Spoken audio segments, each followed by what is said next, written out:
This is a Ryobi 18-volt battery charger.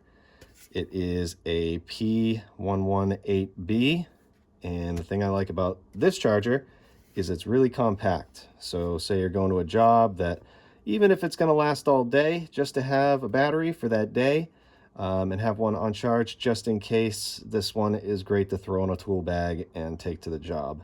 It has all the indicators, even though it is compact, that you need. A steady green light, which would be right here, indicates a full battery.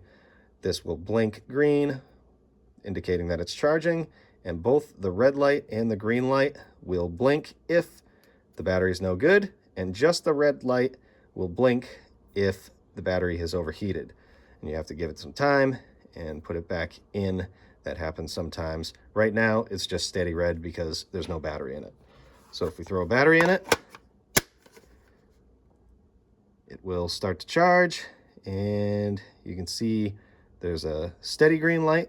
This is a fully charged battery, so that's why it's showing a steady green light.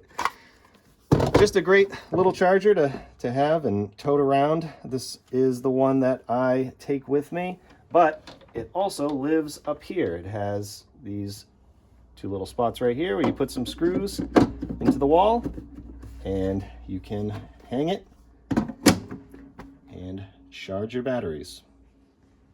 Hope this helps.